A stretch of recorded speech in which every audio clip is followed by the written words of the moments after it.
شادی کر لے بھائی، کب تک اکیلی زندگی گزاریں گی؟ آج پھر دانیہ اس کی منتیں کر رہی تھی۔ نہیں گڑیا، میرا دل نہیں چاہتا کہ میں شادی کروں۔ سائم کے بعد جیسے زندگی ختم سی ہو گئی ہے میرے لیے۔ میں جانتی ہوں بھائی، یہ صدمہ بہت بڑا ہے۔ یہ صدمہ شاید ہمارے دل سے کبھی ختم نہ ہو، لیکن زندگی تو آگے بڑھانی ہے۔ یہ گھر دیکھیے کتنا خالی ہے۔ ماما بابا کی روحیں تڑپ رہی ہوں گی آپ کو اس حال میں دیکھ کر، اس خالی گھر کو دیکھ کر۔ میں وہاں کتنی پریشان رہتی ہوں، آپ میرے دل سے پوچھیں۔ دانیہ کی آنکھیں نم تھیں۔ وہ بطور خاص کسی سلسلے میں آئی تھی کہ اب کی بار دائم بھائی کی شادی کروا کر ہی جائے گی۔ ویسے بھی اس کا سسرال بہت بڑا تھا، اسے وقت نہ ملتا تھا آنے کا، ساتھ میں 2 بچے بھی تھے۔ لیکن اس بار وہ 10 دن کے لیے آئی تھی اپنے بچوں کو ساتھ لے کر، جو ادھر ادھر کھیلتے پھر رہے تھے۔ دائم ملک بہن کی آمد پر بہت ہی خوش تھا، تبھی زیادہ وقت وہ ان کے ساتھ گزار رہا تھا۔ لیکن اس کا موڈ اچھا دیکھ کر دانیہ نے اپنی بات کا آغاز کیا تھا۔ یہ دیکھیں، یہ لڑکی مجھے تنزیلہ نے دکھائی ہے، کتنی پیاری ہے نا، ٹیچنگ کرتی ہے، لیکن اس کے بابا بہت ہی بیمار ہیں، انہیں جلد ہی اس کی شادی کی 1 مہینے کے اندر اندر بھی اگر ہم شادی کریں گے تو وہ مان جائیں گے۔ دانیہ نے اس کے سامنے اس لڑکی کی تصویر رکھی تھی۔ کیا کرنا ہے شادی کر کے، زندگی ایسے ہی ٹھیک ہے، وہ بیزار تھا۔ نہیں نہیں بھائی، آپ خود دیکھنا آپ کی زندگی کتنی تبدیل ہو جائے گی جب اس گھر میں کوئی لڑکی آئے گی، آپ کا خیال رکھنے والی، آپ سے محبت کرنے والی، تو خود بخود آپ کو زندگی اچھی لگنے لگے گی۔ دانیہ نے اتنے پیار اور مان سے کہا کہ وہ انکار ہی نہ کر سکا۔ اس نے سامنے پڑی تصویر پر نگاہ بھی نہ ڈالی تھی۔ مسکراتے ہوئے اسے کہنے لگا، ٹھیک ہے تمہاری مرضی، اگر تمہیں پسند ہے تو میں تیار ہوں۔ یہ سن کر وہ بے تحاشا خوش ہو گئی تھی، پھر خوشی خوشی کہنے لگی، اس کا مطلب ہے کہ میرا آنا بیکار ثابت نہیں ہوا، اب کی تو میں اپنی بھابھی لے کر ہی آؤں گی۔ میں کل ہی جاتی ہوں تنزیلہ کے ساتھ اس لڑکی کے گھر۔ اس کی آواز خوشی سے کپ کپا رہی تھی۔ دائم اداس سا ہو گیا۔ جوان سالہ بھائی کی موت کا صدمہ اسے اندر ہی اندر توڑ گیا تھا۔ وہ تو کئی خواب سے جا کر اپنی پسندیدہ یونیورسٹی میں پڑھنے گیا تھا، ہاسٹل میں ہی رہتا تھا، جبکہ دائم نے یہاں سارا کاروبار سنبھال رکھا تھا۔ وہ دانیہ اور سائم کے لیے باپ جیسا تھا، لیکن اسے کیا معلوم تھا، اچانک ایک دن اس کا چھوٹا بھائی، جو اسے جان سے بھی زیادہ پیارا تھا، وہ دنیا چھوڑ کے چلا جائے گا۔ زندگی جیسے رک سی گئی تھی۔ بڑی مشکل سے وہ اس صدمے سے باہر آیا تھا۔ 2 سال ہو گئے تھے اس بات کو، لیکن وہ کسی بھی طرح اس بات کو بھول نہ پایا تھا۔ آج تک یہ ایک معمہ ہی بنا ہوا تھا کہ آخر اس کا بھائی، زندگی سے بھرپور، جوشیلا، صحت مند، تندرست نوجوان، اچانک ہی زندگی سے منہ کیوں موڑ گیا تھا۔ وجہ اس کی ہارٹ اٹیک بنی تھی، لیکن کوئی بات تو تھی جو اس کے دل پر اثر انداز ہو رہی تھی۔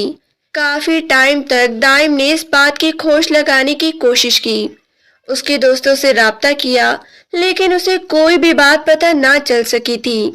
دوستوں نے دم ساتھ لی تھی، کوئی بھی اپنے منہ سے سچ اگلنے کو تیار نہیں تھا، لیکن دائم ملک کے دل کے کسی کونے میں یہ بات اٹکی ہوئی تھی، کاش ایک بار وہ مجھے فون کر کے اپنی پریشانی، اپنی تکلیفیں بتا دیتا تو آج وہ میرے ساتھ ہوتا۔ بس یہی صدمہ اسے جینے نہیں دیتا تھا۔ یہی وجہ تھی کہ 31 سال کے ہونے کے باوجود ابھی تک اس نے شادی نہیں کی تھی۔ چھوٹی بہن کی شادی کے بعد وہ اپنے ملک مینشن میں بالکل اکیلا رہتا تھا 3 ملازموں کے ساتھ۔ گو کے پیرنٹس تو کافی عرصے پہلے ہی وفات پا گئے تھے، لیکن اس نے بڑا بھائی ہی نہیں بلکہ کسی باپ کی طرح اپنے دونوں چھوٹے بہن بھائیوں کو پالا تھا۔ اب دانیہ ضد کر رہی تھی اس کی شادی کی۔ وہ چھوٹی بہن کا مان توڑنا نہیں چاہتا تھا، اس لیے اپنی رضامندی دے دی، جبکہ وہ جوش و خروش سے دوسرے دن لڑکے کے گھر جانے کے لیے تیار تھی۔ لیکن دائم ملک سیدھا آفس چلا گیا، اسے کچھ معاملات نپٹانے تھے۔ پھر 15 دن بعد ہی اس کا نکاح ہونے جا رہا تھا۔ دانیہ نے 15 دن کے اندر اندر ساری تیاریاں کر دی تھی۔ وہ جو 10 دن کے لیے آئی تھی، اب اس نے اپنے شوہر حسن سے درخواست کی کہ وہ 10 دن اور رکنا چاہتی ہے۔ اس نے بھی اسے اجازت دے دی تھی۔ 2-4 مہمان تھے، بالکل سادگی سے یہ نکاح ہونے جا رہا تھا، کیونکہ وہ لڑکی جس سے دائم ملک کا نکاح ہونے جا رہا تھا، اس کے فادر کی حالت ٹھیک نہیں تھی۔ بیماری نے انہیں اندر سے ختم کر رکھا تھا۔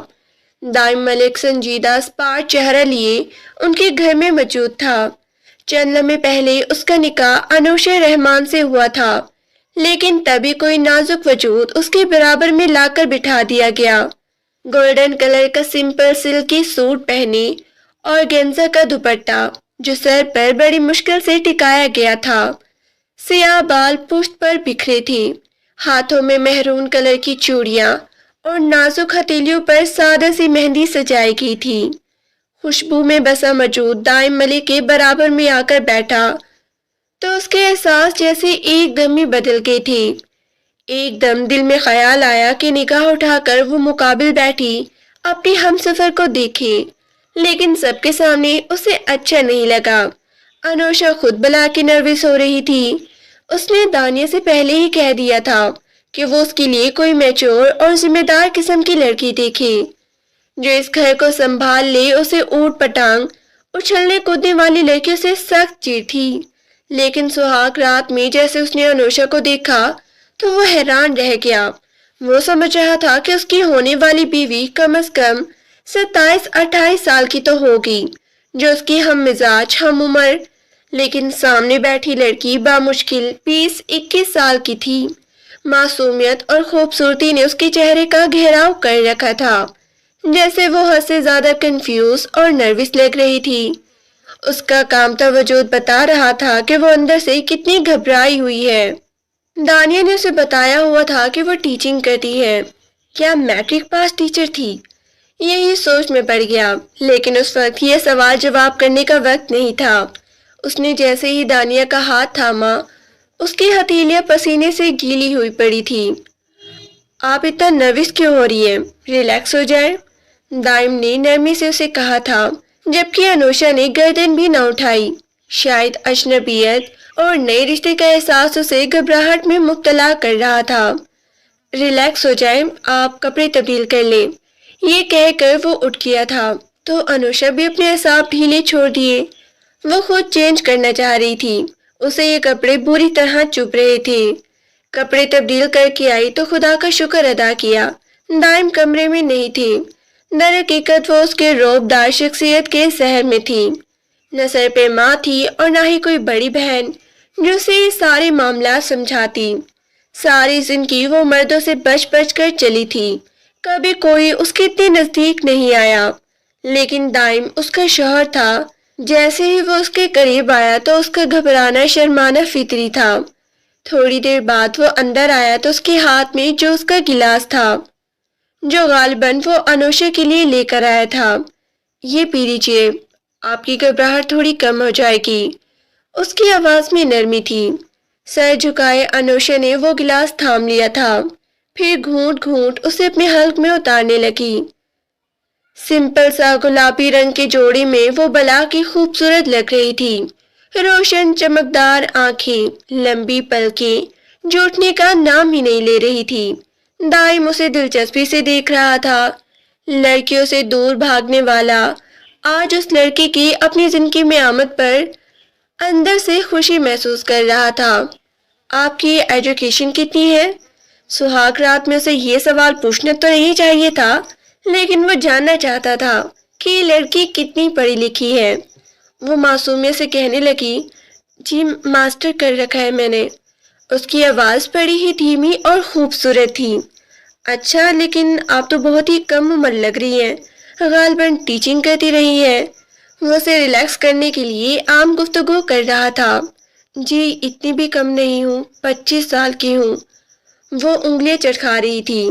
وہ شکل سے جتنی معصوم اور گھبرائی ہوئی لگ رہی تھی، لیکن دائم نے پل بھر میں جان لیا وہ بہت ہی سمجھدار اور ذمہ دار قسم کی لڑکی لگ رہی تھی۔ اسے ایسے ہی ہمسفر کی تلاش تھی۔ کیا میں ایک بار بابا سے بات کر سکتی ہوں؟ میری آنے کے بعد وہ بہت ہی اکیلی ہوں گی اور ان کی طبیعت بھی ٹھیک نہیں ہے۔ اس کے چہرے پر گہری اداسی تھی۔ دائم کی نرم مزاجی دیکھ کر ہی اس نے ہمت کی تھی اسے اپنے دل کی بات کہنے کی۔ وہ مسکرا دیا، کیوں نہیں، آپ جب چاہے اپنے بابا سے بات کر سکتی ہیں۔ دائم کی نرم مزاجی پر اسے حوصلہ ہوا تھا۔ پھر تھوڑی دیر بعد بابا سے ان کا حال چال پوچھ کر اس کے دل کو تسلی ہوئی۔ وہ بہتر محسوس کر رہی تھی، کہہ رہی تھی کہ میں ٹھیک ہوں، ورنہ 2-3 دن سے ان کے سینے میں بہت ہی تکلیف ہو رہی تھی۔ اب وہ پر اعتماد لہجے میں بات کر رہی تھی۔ کب اس کی گھبراہٹ دور ہوئی اسے خود بھی پتہ نہ چلا۔ پھر دائم نے سونے سے پہلے اسے اپنے بازو کے حصار میں لے لیا تھا۔ اس کے چہرے پر بے پناہ شرماہٹی تھی، لیکن حقیقی بات یہ تھی کہ ان دونوں نے ایک دوسرے کو زندگی بھر کے لیے ہم سفر تسلیم کر لیا تھا۔ انوشا اس کی ہمراہی میں بہت ہی سکون محسوس کر رہی تھی، جیسے صدیوں سے وہ اس کی تلاش میں تھی۔ اگلے دن انوشا کے لیے قیامت کی گھڑی تھی۔ جب وہ سادگی سے تیار کھڑی اپنے بابا سے ملنے کی تیاری کر رہی تھی، لیکن دائم ملک پریشان چہرہ لیے اندر آیا تھا۔ رات کو ان کی روح پرواز کر گئی تھی، لیکن اس بات سے انوشا انجان تھی۔ شاید وہ اپنی بیٹی، جو ان کے لیے بہت ہی قیمتی ہیرے جیسی تھی، کسی ایسے انسان کے حوالہ کرنے چاہ رہی تھی جو زندگی بھر اس کا خیال رکھے، اس سے محبت کرے، اس کی حفاظت کرے، اور وہ انسان انہیں دائم ملک کے روپ میں مل گیا تھا۔ تبھی تو وہیں دنیا چھوڑ کر اپنی نیند سو گئے تھے۔ آپ تیار ہیں، چلے ہم؟ وہ لب کچل رہا تھا۔ ایک بیٹی جو شادی کے دوسرے دن اپنے باپ سے ملنے کی تیاری کر رہی تھی، جب اسے پتہ چلے گا کہ اس کا باپ یہ دنیا چھوڑ کے چلا گیا ہے، اس کے دل پہ کیا گزرے گی؟ اور یہی انوشا کے ساتھ ہوا تھا۔ بابا اتنی جلدی چھوڑ کے مجھے نہیں جا سکتے، وہ کہہ رہے تھے کہ میری شادی کے بعد وہ بالکل ٹھیک ہو جائیں گے۔ بابا پلیز ایک بار آپ رک جائیں، میں آپ سے بات کرنا چاہتی ہوں۔ وہ مسلسل پاگلوں کی طرح بولے جا رہی تھی۔ 3 دن کے باوجود اسے صبر نہ ہو رہا تھا۔ چوتھے دن دانیہ واپس اسے ملک مینشن میں لے آئی تھی۔ پھر سمجھاتی ہوئی کہنے لگی، دیکھو انوشی، ہمارا صدمہ بہت ہی بڑا ہے، اللہ تمہیں صبر دے، لیکن اب یہی زندگی ہے۔ اچھا نہیں ہوا کہ تمہارے بابا جانے سے پہلے تمہیں اپنے شوہر کے حوالے کر کے چلے گئے۔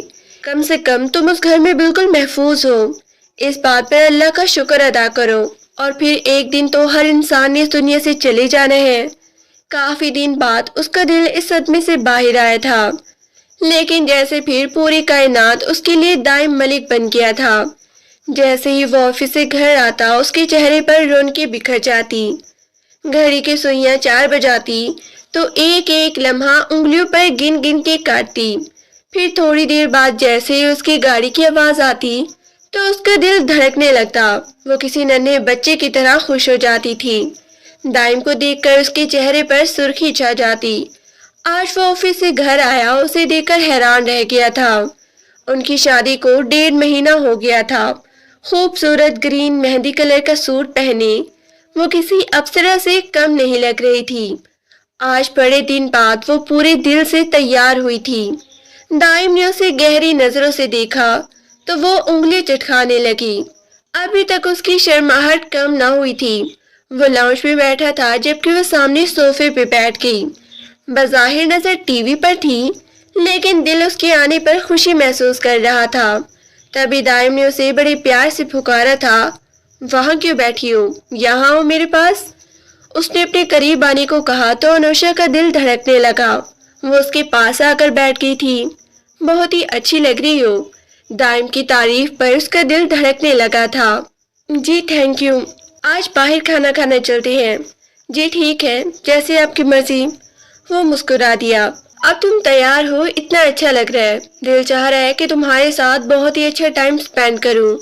اس نے اس کی تعریف کرنے میں کوئی آر محسوس نہیں کی تھی۔ پھر وہ اسے لے کر باہر چلا آیا۔ کھانے کے بعد انہوں نے آئس کریم بھی کھائی تھی۔ دائم نے اس کے لیے گجرے لیے جو اس نے کلائی میں سجا لیے تھے۔ انوشا کو جیسے دنیا جہان کی خوشی مل گئی تھی۔ اس کی روشن سی ستارہ آنکھیں خوشی کے احساس سے چمک رہی تھی۔ وہ سوچ بھی نہیں سکتی تھی کہ خدا اسے اتنا بہترین ہم سفر عطا کر دے گا۔ شاید یہ اس کی نیک نیتی اور بلند کردار کی بدولت اسے رب کا تحفہ ملا تھا۔ اس نے زندگی بھر کبھی کسی مرد کی طرف نگاہ اٹھا کر بھی نہیں دیکھا تھا، ہمیشہ بچ بچ کے چلی تھی۔ جب سے بابا بیمار ہوئے تھے اس نے ایک پرائیویٹ کالج میں لیکچر کی جاب شروع کر دی تھی۔ وہ ایک ذمہ دار خیال رکھنے والی بیٹی تھی اور ایسے ہی وہ ایک اچھی اور وفادار بیوی بھی بننا چاہتی تھی۔ دائم کی ہمسفری میں جیسے اسے زندگی کا مقصد مل گیا تھا۔ پھر تو ان کے دن اور رات بھی خوبصورت ہو گئے تھے۔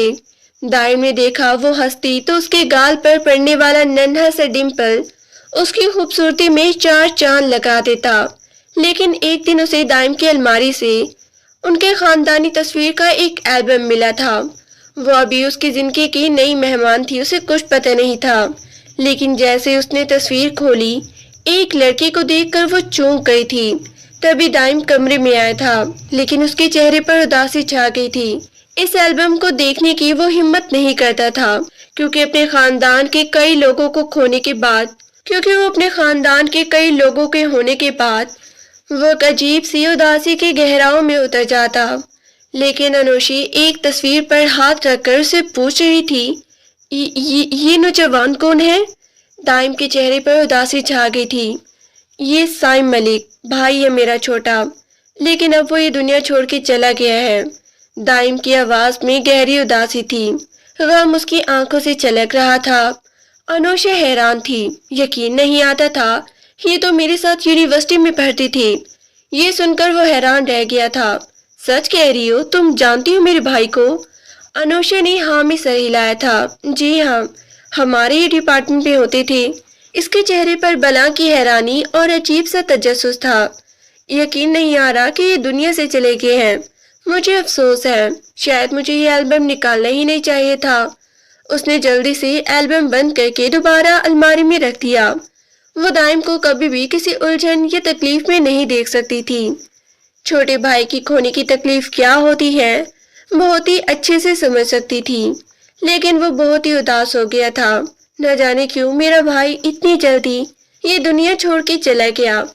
ایسے لگتا ہے کہ کوئی راز ہے جو مجھ سے چھپایا ہوا ہے۔ یہ سن کے انوشا پریشان ہو گئی تھی۔ دیکھیں، کوئی نہ کوئی وجہ تو بن جاتی ہے انسان کی دنیا سے جانے کی۔ شاید خدا نے زندگی اتنی ہی لکھی تھی۔ وہ اسے سمجھانے کی کوشش کر رہی تھی۔ کافی دیر بعد وہ اس کی یادوں سے نکلنے میں کامیاب ہوا تھا۔ آج وہ ایک اہم بزنس پارٹی میں جا رہا تھا۔ اس نے انوشا سے تیار ہونے کو کہا کیونکہ وہ اسے ساتھ لے جانا چاہتا تھا۔ یہ بزنس اور فیملی پارٹی تھی۔ لیکن جب وہ تیار ہوئی تو وہ اسے دیکھتا رہ گیا۔ بلیک کلر کی ساڑی میں وہ بہت ہی خوبصورت لگ رہی تھی۔ یہ ساڑی دانیہ نے اس کے لیے بطور خاص خریدی تھی۔ بلیک کلر دائم ملک کا فیوریٹ رنگ تھا۔ وہ اپنے حسن سے دائم کو گھائل کر رہی تھی۔ وہ اسے دیکھتا اور دیکھتا ہی رہ گیا، جبکہ وہ اس کی نظروں سے خفیف سے شرمندگی محسوس کر رہی تھی۔ عجیب تو نہیں لگ رہی میں؟ اس نے زندگی میں پہلی بار ساڑی پہنی تھی، وہ بھی صرف اور صرف دائم ملک کے لیے۔ شادی کے 2 مہینے ہونے کے باوجود ابھی تک وہ اسے بے پناہ شرماتی تھی۔ عجیب نہیں بلکہ بہت ہی خوبصورت لگ رہی ہو، اتنی کہ شاید میرا دل چاہ رہا ہے کہ تمہیں بجائے پارٹی میں لے جانے کے یہیں پہ اپنی پارٹی شروع کر دوں۔ اس کے لہجے میں شرارت تھی۔ آپ پلیز ایسی باتیں نہ کریں۔ وہ رخ موڑ کے رہ گئی تھی۔ پھر وہ اس کے ساتھ پارٹی میں چلی آئی۔ یہاں آ کر 2-3 لڑکیوں سے اس کی دعا سلام ہو گئی تھی۔ اچھی خاصی گیدرنگ بن گئی تھی۔ اسے بہت ہی اچھا محسوس ہوا۔ ایک اچھا وقت گزار کر وہ دونوں گھر آئے تھے۔ دائم نے بستر میں لیٹنے سے پہلے اسے اپنی باہوں میں لے لیا تھا۔ کہ میں آج بھی بہت ہی اچھی لگ رہی تھی؟ وہ معصومیت سے پوچھ رہی تھی۔ دائم مسکرایا تھا۔ ہاں، اتنی اچھی کہ میرا دل چاہ رہا تھا کہ… اس نے اپنا جملہ ادھورا چھوڑ لیا تھا۔ انوشا نے شرماتے ہوئے اپنا سر اس کے سینے میں چھپا لیا تھا۔ آج آپ جلدی گھر آ گئے؟ اسے وقت سے پہلے گھر آتا دیکھ کر انوشا کا چہرہ چمکا تھا۔ وہ مسکرا دیا۔ ہاں، اصل میں سائم کا ایک یونیورسٹی کا فرینڈ گھر آ رہا ہے مجھ سے ملنے۔ تم اچھا سا کھانا بنا لینا، وہ ڈنر کر کے جائے گا۔ جی ٹھیک ہے، وہ مسکرا دی۔ ہلکا پھلکا تیار ہو کر خود بھی کچن میں آ گئی۔ پھر اس نے وقت سے پہلے ہی کھانا بنا لیا۔ دائم سائم کی یونیورسٹی فرینڈ سفیان کے ساتھ ڈرائنگ روم میں بیٹھا تھا۔ کھانے کے لیے اسے ڈائننگ ٹیبل پر لے آیا، پھر اس نے انوشا کی طرف اشارہ کیا تھا۔ سفیان، یہ تمہاری بھابھی ہے انوشے۔ وہ ایک دم ہی پلٹا تھا۔ انوشا نے اسے سلام کرنے کے لیے لب کھولے تھے، لیکن اس کے لب ساکت رہ گئے۔ وہ دونوں ایک دوسرے کو پہچان گئے تھے۔ یہ تو ہمارے ساتھ یونیورسٹی میں پڑھتی تھی، انوشے رحمان۔ اسے دیکھ کر سفیان کے چہرے پر گہری سنجیدگی چھا گئی تھی۔ ہاں، بتا رہی تھی مجھے انوشا کہ سائم کو یہ پہلے سے ہی جانتی تھی۔ سفیان خاموشی سے کھانا کھاتا رہا۔ اس کی خاموشی پر دائم حیران تھا۔ پھر انوشی سارے برتن سمیٹ کر کچن میں چلی گئی تھی، لیکن وہ جانے کے لیے اٹھ رہا تھا۔ راہداری سے گزرتے ہوئے وہ ایک دم ہی دائم کے پاس رکا تھا۔ دائم بھائی، آپ کو یقین نہیں آئے گا، لیکن آپ نے غلط لڑکی سے شادی کر لی ہے۔ یہ لڑکی انوشے رحمان، اسی کی وجہ سے سائم موت کے منہ میں گیا ہے۔ یہ کیا کہہ رہی ہو تم؟ دائم کی آنکھیں حیرت سے پھیل گئی تھی۔ میں سچ کہہ رہا ہوں دائم بھائی، میں آپ سے غلط بیانی کیوں کروں گا؟ یہ لڑکی میں سے اچھے سے پہچان گیا ہوں، ہمارے ساتھ یونیورسٹی میں پڑھتی تھی، بڑی پردے دار اور رکھ رکھاؤ والی بنتی تھی، لیکن یہ ہر روز سائم کے پاس لیٹر بھیجتی تھی اور نیچے اس کا نام لکھا ہوتا تھا۔ میں کچھ زیادہ نہیں جانتا، لیکن اتنی کہانی کا تو مجھے علم ہے۔ اکثر ہی راتوں کو اٹھ کر سائم کسی سے ملنے جاتا تھا۔ شاید یہ لڑکی وہی ہے جس سے سائم ملنے جاتا تھا۔ باقی زیادہ پتہ تو خدا کو ہی ہوگا، کیونکہ وہ کبھی بھی اپنے راز ہم سے شیئر نہیں کرتا تھا۔ اچانک ہی اس نے بہت ہی چپ رہنا شروع کر دیا تھا۔ سفیان کے چہرے پہ اداسی تھی، لیکن دائم کا بس نہ چل رہا تھا کہ وہ نیچے زمین میں دفن ہو جائے۔ تو یہی ہے وہ لڑکی، اور میں اسے اپنا ہمسفر بنا کے بیٹھا ہوں۔ سفیان تو چلا گیا تھا، لیکن اس کے لب بالکل خاموش تھے اور چہرے پر مردنی چھائی ہوئی تھی۔ بلا کا سنجیدہ اور کرخت چہرہ لیے وہ اندر آیا تھا، خاموشی سے ڈرائنگ روم میں آ کر بیٹھ گیا۔ انوشا ابھی کچن سے برتن سمیٹ کے آئی تھی۔ چلے گئے آپ کے وہ مہمان؟ وہ مسکراتے ہوئے وہیں بیٹھ گئی تھی۔ اس کی موجودگی میں جیسے وہ ایک سکون، ایک محبت بھری احساس میں مبتلا رہتی۔ دائم نے ایک دم پلٹ کر اسے دیکھا تھا۔ تو تم ہو وہ زہریلی ناگن جس کے زہر نے میرے بھائی کی جان لے لی۔ غیر متوقع الفاظ نے انوشا کی جان نکال لی تھی۔ دائم کے لفظ سے نفرت ٹپک رہی تھی۔ وہ حیران رہ گئی۔ یہ اب کیا کہہ رہی ہے؟ کیا تمہارے کانوں نے کچھ غلط سنے ہیں؟ سفیان نے مجھے سب بتا دیا ہے، وہ پوری کہانی جس کی وجہ سے سائم کی جان گئی تھی۔ تم بھی تو اس کے ساتھ یونیورسٹی میں پڑھتی تھی نا؟ تم نے پہلے ہی مجھے بتایا، لیکن اس بات سے انجان رکھا کہ تمہارے بسنے سے میرے بھائی کی جان گئی۔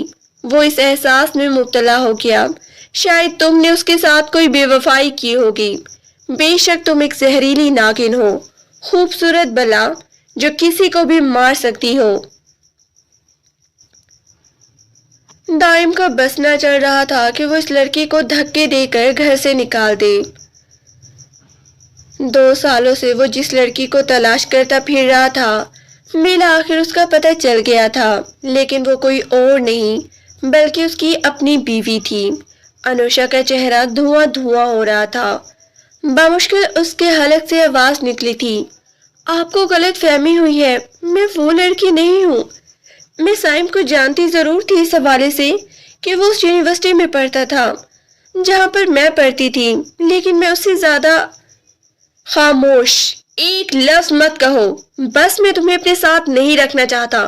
مجھے آج سے نہیں بلکہ جب سے میرا بھائی اس دنیا سے گیا ہے تب سے ہی اس لڑکی سے نفرت ہو گئی تھی جس کی وجہ سے وہ جان سے گیا، اور آج اس نفرت میں 4 گنا اضافہ ہو گیا ہے یہ جان کر کے کہ وہ لڑکی کوئی اور نہیں بلکہ میری ہی بیوی ہے۔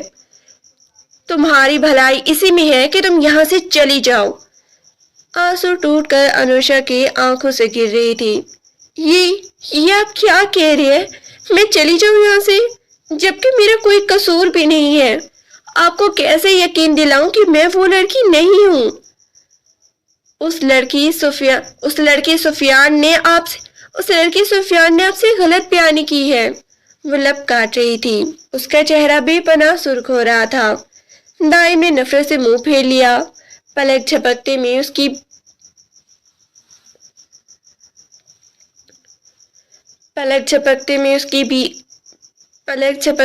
کی بے پناہ چاہت محبت نفرت میں بدل گئی تھی۔ بس میں کچھ نہیں جانتا، مجھے تمہارا وجود برداشت نہیں، تم میرے لیے ناقابل برداشت ہو گئی ہو، اس لیے جاؤ یہاں سے۔ وہ نفرت سے اتنا ہی کہہ سکا۔ میں کہاں جاؤں گی؟ بابا مجھے آپ کے حوالے کر کے گئی تھی، وہ بھی اس دنیا میں نہیں رہے۔ آپ جانتے ہیں کہ آپ کے علاوہ میرا اس دنیا میں کوئی بھی نہیں ہے۔ اس کی آواز میں بے پناہ تکلیف تھی۔ صرف 2.5 مہینے تو ہوئے تھے شادی کو۔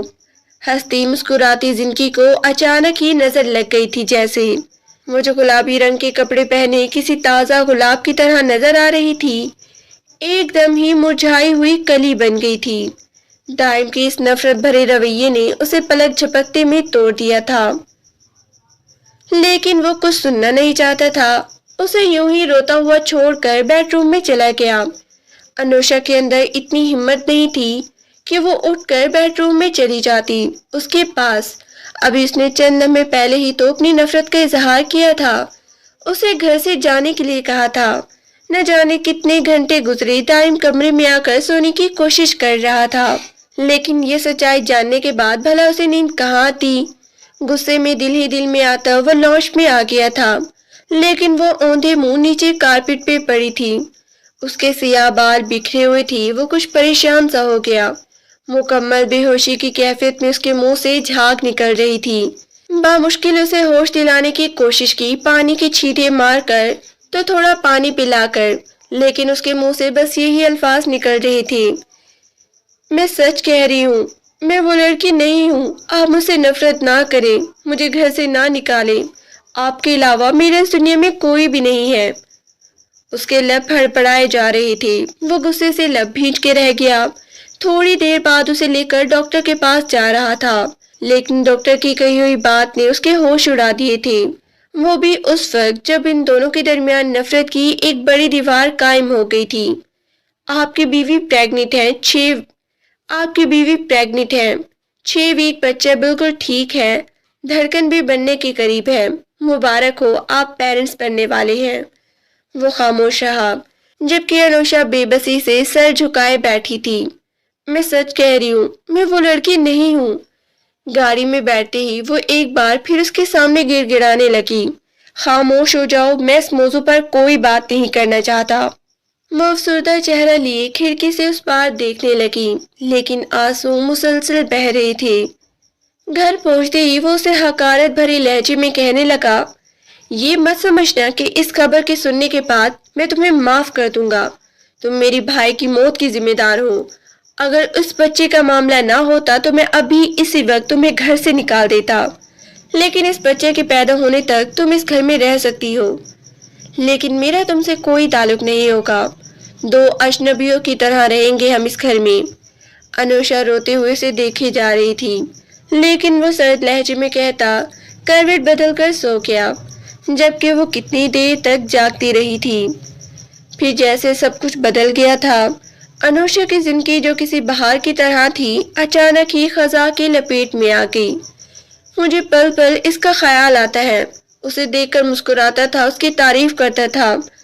لمحے بھر میں اس کے ساتھ ایسا ہو گیا جیسے کوئی اجنبی اسے جانتا پہچانتا بھی نہیں ہے۔ اسے دیکھ کر بے رخی نفرت سے یوں منہ پھیر لیتا کہ اس کے نازک دل پر چھریاں چلتی۔ وہ اسے یقین دلاتی کہ سائم کو وہ بطور اسٹوڈنٹ تو جانتی تھی، لیکن اس کے وہ اتنے قریب نہیں تھی کہ اس سے کوئی تعلق ہو، کوئی واسطہ ہو۔ اس نے تو یونیورسٹی میں کسی سے دوستی تک نہیں کی تھی، وہ اپنے آپ میں رہنے والی لڑکی تھی۔ بچپن سے ہی ماں کا سایہ جدا ہو گیا تھا، وہ جانتی تھی کہ اکیلے بابا نے اس کی پرورش کی ہے، اسے ہر قدم پھونک پھونک کر رکھنا ہے، لیکن نہ جانے سفیان نے اس کے بارے میں ایسا کیوں کہا، کس بات کا بدلہ لیا تھا۔ اس نے دائم کے کان میں یہ زہر اگل کر کہ انوشا رحمان وہی لڑکی ہے جس کی وجہ سے سائم دل پر بوجھ لیے اس دنیا سے رخصت ہو گیا۔ وہ ماں بننے کے مراحل سے گزر رہی تھی، اسی لمحے جب اسے دائم کی محبت، اس کے احساس کی سب سے زیادہ ضرورت تھی اور وہ اس کے لیے ایک اجنبی ہو گیا تھا، ایک محبت کی نظر بھی نہ دیکھتا۔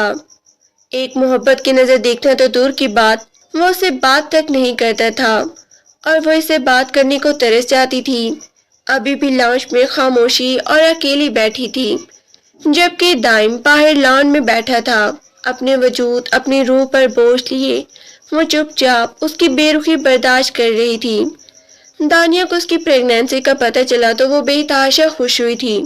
وہ نہیں جانتی تھی کہ اس کے بھائی بھابھی کے درمیان یہ کیسے معاملات چل رہے ہیں، لیکن وہ اسے کہنے لگی، اب آپ اپنے نیچے والے روم میں شفٹ ہو جائیں، بھائی وہ ماں بننے والی ہے، اوپر زینے اترنے چڑھنے میں اسے تکلیف ہوتی ہوگی۔ لیکن دائم نے اس کی باتوں پہ کان نہ دھرے تھے۔ اس نے اس لڑکی کا احساس کرنا چھوڑ دیا تھا جو اس کے بھائی کی قاتل تھی۔ اگر بچے کا معاملہ نہ ہوتا تو وہ کب کا اسے گھر سے نکال دیتا۔ اسے یاد آیا سائم کی تصویر دیکھ کر اس نے کیسے جلدی سے وہ ساری تصویریں واپس الماری میں رکھ دی تھی اور اس کا دھیان بھٹکایا تھا۔ اسے سب کچھ یاد آیا تو وہ اور زیادہ سخت گیر بن جاتا۔ دھیرے دھیرے وقت گزرتا رہا لیکن اس کی بیگانگی بڑھتی جا رہی تھی۔ اس دن وہ بیڈ سے ٹیک لگائے بیٹھی تھی، دن بدن اس کا وجود بھاری ہوتا جا رہا تھا۔ اسے چھٹا مہینہ لگ رہا تھا، ایک ایک دن کاٹنا مشکل ہوتا جا رہا تھا۔ یہ کوئی انوشا سے پوچھتا۔ اس دن وہ سونے کے لیے لیٹ رہا تھا جب انگلیں چٹکھاتی اسے کہنے لگی، کل ڈاکٹر کے چلنا ہے، فائل پر ڈیٹ لکھی ہے۔ اس کی آواز میں بلا کی نرمی تھی۔ کل آئے گی تو دیکھی جائے گی، سرد لہجے میں کہتا وہ کروٹ بدل گیا تھا۔ یقین نہیں آتا آپ ایسے ہو گئی ہیں، کوئی انسان اتنا کیسے بدل سکتا ہے؟ اس کی آنکھیں بھری ہوئی تھی۔ آج کل وہ ویسے ہی بہت ہی احساس ہو رہی تھی۔ شاید ماں بننے کی وجہ سے وہ چاہتی تھی کہ ہر پل دائم اسے محبت سے دیکھے، اسے باتیں کرے۔ وہ جو شادی کے شروع کے 2.5 مہینے گزرے تھے، پر اثر بہار کی طرح وہ دن اس کی زندگی کے شاید سب سے خوبصورت دن تھے۔ اس کے برابر میں بیٹھی وہ ہچکیوں سے رونے لگی۔ آپ کو میری بات پہ یقین کیوں نہیں آتا کہ میں وہ لڑکی نہیں ہوں؟ میں کتنی دفعہ آپ سے کہہ چکی ہوں، آپ جانتے ہیں نا کہ آپ کے علاوہ میرے اس دنیا میں کوئی بھی نہیں ہے۔ اس کے باوجود آپ نے میرے ساتھ ایسا رویہ رکھا ہوا ہے، اور میرے ساتھ ایسا نہ کرنے ورنہ میں مر جاؤں گی۔ وہ دل کی شدتوں سے اسے محبت کرنے لگی تھی۔ ابھی تو محبت کی شروعات تھی، یقین بھی پختہ نہ ہوا تھا۔ ابھی تو انہوں نے زندگی کے بہت سے خوبصورت دن ایک ساتھ گزارنے تھے، لیکن نہ جانے کسی کی نظر لگی تھی ان کی ہنستی مسکراتی زندگی پل بھر میں کان میں زہر پھونکا گیا اور سب کچھ تباہ و برباد ہو گیا۔ یہ رونے کے ڈرامے بند کرو، صبح آفس جانا ہے مجھے۔ اس بچے کی پیدائش کے بعد میں کوئی فیصلہ کروں گا، اس نے بڑے غرور سے جواب دیا۔ انوشا نے آنسو بھری نگاہوں سے اس کے وجود کو دیکھا۔ یہ بچہ جب صحیح سلامت اس دنیا میں آئے گا، جب آپ مجھے خوش رکھیں گے، مجھے محبت دیں گے، اپنے تحفظ کا احساس دلائیں گے، لیکن آپ نے مجھے اس بات کا احساس دلایا کہ آپ مجھ سے نفرت کرتی ہیں۔ یہ سوچ کے میں ہر وقت پریشان رہتی ہوں کہ بچے کی پیدائش کے بعد آپ مجھے ڈیورس دے دیں گے، گھر سے نکال دیں گے۔ یہ تلخ سوچیں مجھے سونے بھی نہیں دیتی۔ دھیمے لہجے میں بولتی وہ بڑی ہی مظلوم اور معصوم لگ رہی تھی۔ ایک لمحے کو دائم کا دل پسیجا تھا، کیا پتا یہ سچ کہہ رہی ہو، یہ لڑکی وہ نہ ہو، کوئی اور ہو، کیا پتا سفیان نے مجھ سے غلط بیانی کی ہو۔ اس کے دل میں عجیب و غریب خیالات آئے تھے۔ وہ لاکھ اس سے بیگانہ و اجنبی بننے کی کوشش کرتا، لیکن دل کے کسی کونے میں پوری شدت سے محبت چھپی ہوئی تھی۔ دل تو چاہ رہا تھا کہ اس کی روتی ہوئی آنکھوں کو چوم لے، اسے اپنے سینے سے لگا کر جذب کرے، اسے احساس دلائے کہ وہ اس سفر میں اکیلی نہیں ہے۔ اگر وہ ماں بننے کے مراحل سے گزر رہی ہے تو وہ بھی اس کا گھنا سایہ بن کر اس کی حفاظت کر رہا ہے۔ لیکن نہیں، سفیان نے کہا تھا کہ یہ وہی لڑکی ہے جو سائم کے دنیا کا جانے کی باعث بنی۔ اس نے اپنے اندر آنے والے نرم جذبات کو رد کر دیا تھا اور درست لہجے میں کہنے لگا، روز روز یہ ناٹک کرنا بند کر دو، تمہاری اصلیت میرے سامنے آ گئی ہے۔ اگر پہلے پتا ہوتا کہ تم وہی لڑکی ہو تو میں کبھی بھی تم سے شادی نہ کرتا۔ اس کی لہجے کی سختی اور نفرت بتا رہی تھی کہ وہ کسی صورت انوشا کی بات پہ یقین نہیں کرے گا۔ انوشا نے سرخ روتی ہوئی نگاہوں سے